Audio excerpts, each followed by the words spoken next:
Apollo ఆరోగ్యమస్తు కార్యక్రమానికి స్వాగతం. నవడేస్ hip replacement surgeries, తుంటి మార్పిడి శస్త్రచికిత్సలు ఎందుకు అంతగా పెరుగుతున్నాయి? పెద్ద వయసు వారిలోనేనా, చిన్న వయసు వారిలో కూడా ఈ సర్జరీలు జరుగుతూ ఉంటాయా? తుంటి మార్పిడి శస్త్రచికిత్స తర్వాత నార్మల్ లైఫ్ లీడ్ చేయడం సాధ్యమేనా? హిప్ రీప్లేస్మెంట్ అండ్ రీకన్స్ట్రక్టివ్ సర్జరీస్పై వివరాలు అందించడానికి Apollo hospitals senior orthopaedic surgeon మరియు joint replacement surgeon doctor Balavardhan Reddy గారు మనతో ఉన్నారు. ఆయన అడిగి మరిన్ని విషయాలు తెలుసుకుందాం. నమస్తే sir, welcome to the show. నమస్తే. తుంటి మార్పిడి శస్త్రచికిత్స చేయాల్సిన సందర్భాలు ఏంటంటారు? ఇప్పుడు ఈ ప్రజెంట్ సిచ్యువేషన్లో కోవిడ్ వచ్చిన తర్వాత, కరోనా ఎఫెక్ట్ తర్వాత ట్రీట్మెంట్ కానివ్వండి, తర్వాత కోవిడ్ ఎఫెక్ట్ అయిన వాళ్ళకి స్టీరాయిడ్ ట్రీట్మెంట్ కానీ, రెమ్డెసివిర్ కానీ ఇవ్వడం వల్ల యంగ్ పేషెంట్స్లో చాలామందిలో మనం ఏవాస్కులర్ నెక్రోసిస్ అని బోన్ ఫిమరల్ హెడ్ అనేది ఉంటుంది, దాంట్లో రక్త ప్రసరణ ఆగిపోతుంది. దానివల్ల కామన్గా ఈ హిప్ రిప్లేస్మెంట్ అనేది అవసరం పడుతుంది. యంగర్ జనరేషన్కి ఇది ఎఫెక్ట్ అవడం కూడా వాళ్ళలోనే అవుతుంది. ఆ స్టీరాయిడ్స్ కానీ, ఆ మెడికేషన్ వల్ల కానీ, కొద్ది కారణాల వల్ల అది వస్తుంది. ఈ ప్రజెంట్ సిచ్యువేషన్లో చాలామంది యంగ్స్టర్స్కి అది అవసరం పడుతుంది. బట్ ప్రీవియస్లీ ఈ ప్రీ కరోనా టైంలో జనరల్గా ఆర్థరైటిస్, హిప్ ఆర్థరైటిస్, మోకాళ్ళలో ఎలా అయితే అరుగుదల ఉంటుందో అంత సాధారణంగా కాకుండా, కూడా అంత కామన్గా కాకుండా హిప్స్లో కూడా కొంతమందికి ఆర్థరైటిస్ ఉండేది. లేదంటే ఎప్పుడో ఇంజురీ అవ్వడం వల్ల, ఫ్రాక్చర్ అవ్వడం వల్ల, హిప్ జాయింట్లో ఫ్రాక్చర్స్ అవ్వడం వల్ల కూడా కొంత ఆర్థరైటిస్ వస్తుండే, వాటికే చేసేవాళ్ళము. జనరల్గా అది 55-60 పైబడ్డ ఏజ్ వాళ్ళకే చేసేది మేము ముందు. అంతేకాకుండా కొంతమందికి రుమటాయిడ్ ఆర్థరైటిస్ అని కూడా ఓ కండిషన్ ఉండేది, జాయింట్ కీళ్ళవాతం అంటారు. వాటిలో వెరైటీస్ టైప్స్ ఉన్నాయి. సో అది ఏ టైప్ వచ్చినా కూడా దానికి రిప్లేస్మెంట్, నొప్పి కోసం వాళ్ళకి నొప్పి ఎక్కువ ఉంటుంది, నడవలేకపోతారు, క్రిపుల్ అయిపోతారు. సో వాళ్ళకి సపోర్ట్స్ తీసుకొని నడిచే అవసరం ఉంటుంది. కాబట్టి అట్లాంటి వాళ్ళలో కూడా మేము చేస్తాం. అంటే osteoarthritis, rheumatoid arthritis, nowadays avascular necrosis అని యంగ్స్టర్స్లో ఈ కండిషన్కి ఎక్కువ చేయాల్సి వస్తుంది. అంటే వాళ్ళలో ఎలాంటి సిమ్టమ్స్ కనపడుతూ ఉంటాయి? నడవలేకపోతుంటారు, వాళ్ళకి గ్రాయిన్ పెయిన్ రావడము, కొన్నిసార్లు కూర్చొని మళ్ళీ లేచి నడవాలంటే పెయిన్ ఉండడము. ఆ పెయిన్ ఎలా ఉంటుందంటే వెనక హిప్ బ్యాక్ ఏ హిప్ అయితే ఎఫెక్ట్ అవుతుందో అది వెనక నుంచి ఆల్మోస్ట్ ఫ్రంట్ వరకు గ్రాయిన్ మొత్తం వచ్చి నొప్పి వస్తుంది. యాక్టివిటీస్ ఏదైనా నడిచినప్పుడు సడన్ పొజిషన్లో ఆ పెయిన్ సడన్గా ఎక్కువ అవ్వడము, ఆ క్లిక్కింగ్ సెన్సేషన్ రావడము, దానివల్ల వాళ్ళు నడవలేక మజిల్ స్టిఫ్ అయిపోవడము, అలాంటివి. యాంటాల్జిక్ గేట్ అని ఉంటుంది, ఒక విధమైన కాలు లింప్ చేస్తూ నడుస్తుంటారు. అలాంటి సిచ్యువేషన్లో పెయిన్ ఎక్కువ అవుతుంది. అంటే ఆస్టియో ఆర్థరైటిస్ అంటే వయసు పైబడే కొద్దీ వచ్చే సమస్య గురించి కొంచెం అవగాహన ఉంటూ ఉంటుంది. ఏవాస్కులర్ నెక్రోసిస్ అనే ఏవియన్ అనే కండిషను చిన్న వయసు వాళ్ళలోనే ఉంటుంది కాబట్టి వాళ్ళు అసలు గెస్ చేయలేరు ఆ సమస్య వాళ్ళలో ఉందని. అంటే వాళ్ళకి ఎలాంటి సిమ్టమ్స్తో ప్రజెంట్ అవ్వచ్చు, నెగ్లెక్ట్ చేసే అవకాశం కూడా ఉందంటారా? ఉంటుంది. కొంతమంది పెయిన్ థ్రెషోల్డ్ ఎక్కువ ఉండి త్వరగా డాక్టర్స్ దగ్గరికి రారు, లేదంటే వర్క్ ప్రెషర్తో దాన్ని నెగ్లెక్ట్ చేసే వాళ్ళు కొంతమంది ఉంటారు. పలు రకాల పేషెంట్స్ ఉంటారు. కొంతమంది పెయిన్ సెన్సిటివ్ ఉంటారు, వాళ్ళు ఇమీడియట్గా వచ్చేస్తారు. బట్ ఈ మధ్యలో మనం చేసే ప్రోగ్రాంల వల్లనో, లేదంటే మీడియా అడ్వర్టైజ్మెంట్ వల్లనో, ఎడ్యుకేషన్ వల్లను, సెల్ఫ్ ఎడ్యుకేషన్ వాళ్ళు గూగుల్ చేస్తుంటారు. అదంతా గూగుల్ చేయడం అనేది కొంతవరకు disadvantage, but there are some advantages. People ఆ నొప్పి వచ్చింది ఏముండొచ్చు. సో పోస్ట్ కోవిడ్ ఎరాలో ఎవరికి పెయిన్ వచ్చినా అది చూసుకుంటున్నారు. దే ఆర్ సరే, whatever the reason, they are consulting the doctor at the early stage. So we have something called, ఇప్పుడు మనం హిప్ రిప్లేస్మెంట్ గురించే మాట్లాడుతున్నాము, but there is something called hip preservation. హిప్ని ఆ రిప్లేస్మెంట్కి పోకుండా కూడా పేషెంట్ ఎర్లీగా వస్తానంటే మనం ఏం చేయొచ్చు? హిప్ని ప్రిజర్వ్ చేయడం. There are few methods, like we have something called bone marrow injections, stem cell therapy.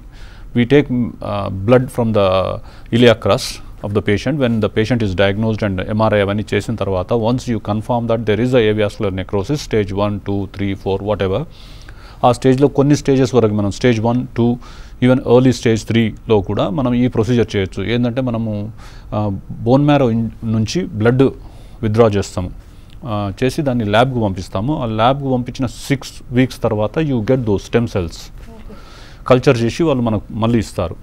అప్పుడు ఏం చేస్తామంటే మేము ట్రెడిషనల్గా గత 25 ఏళ్ళుగా మేము చేసేది ఏంటంటే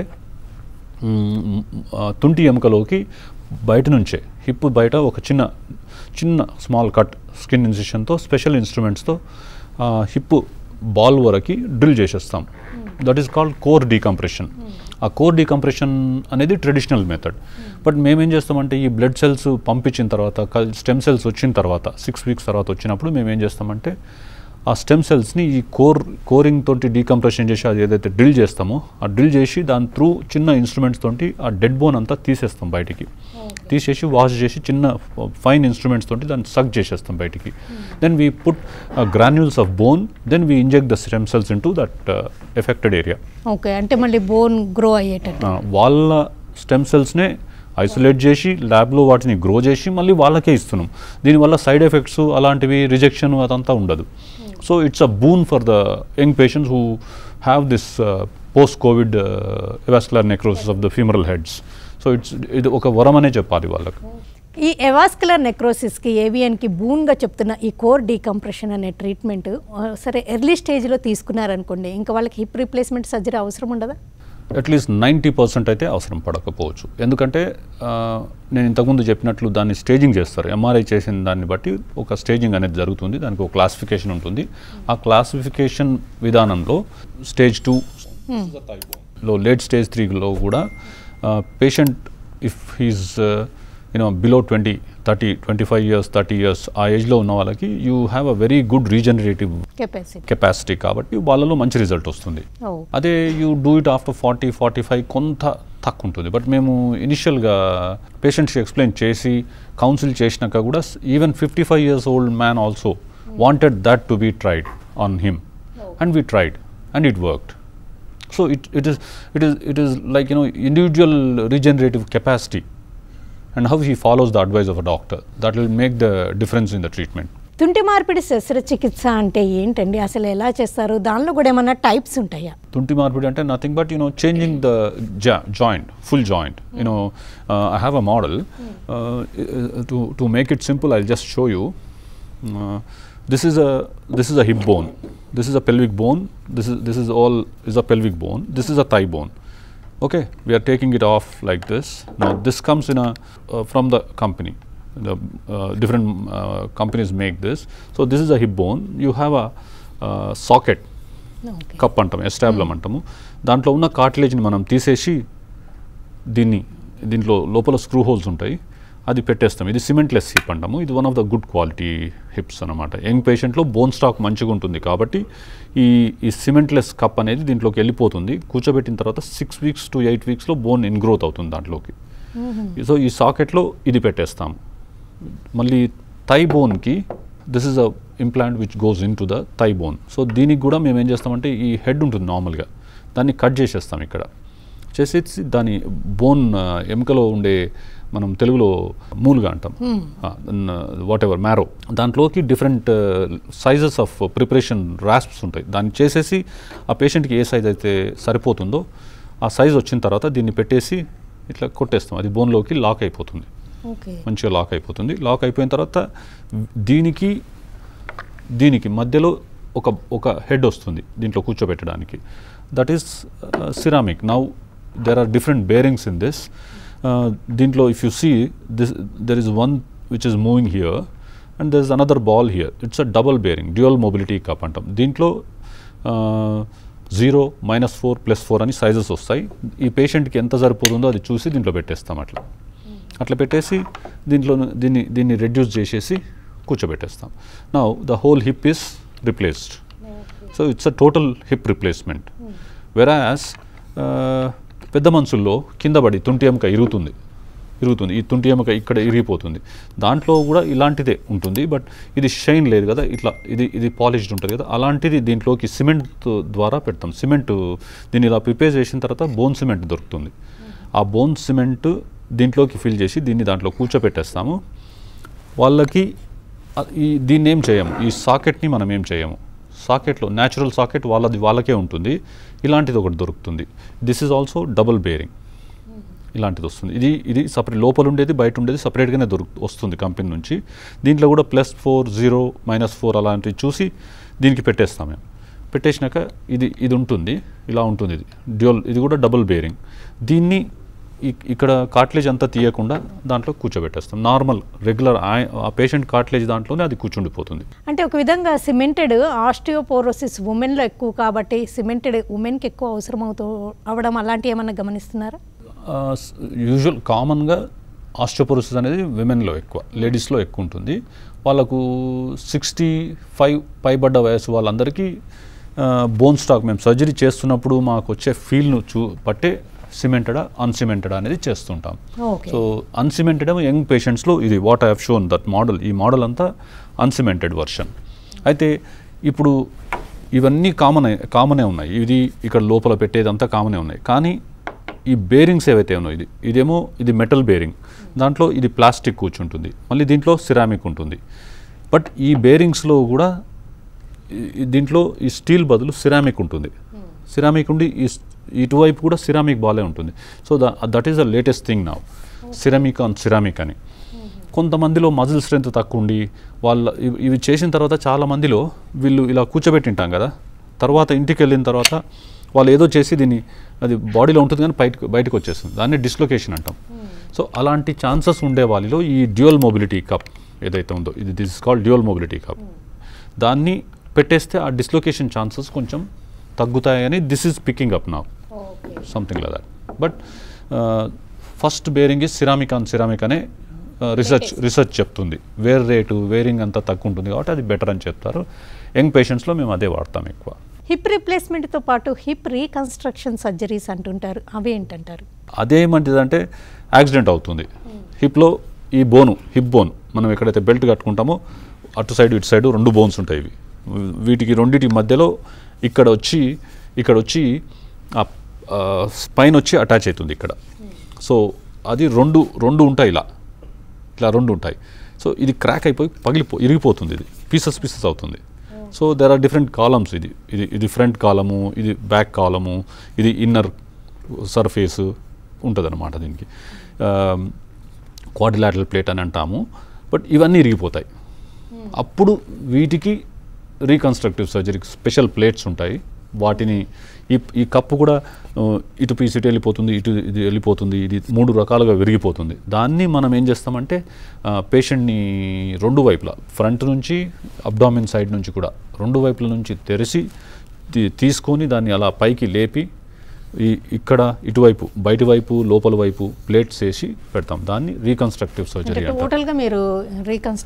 దానికి plates, special plates, trauma, it's an accident case, trauma case or fall from heights నుంచి పడిపోతుంటే యాక్సిడెంట్స్ అవుతుంటే వాటికి చేస్తాము.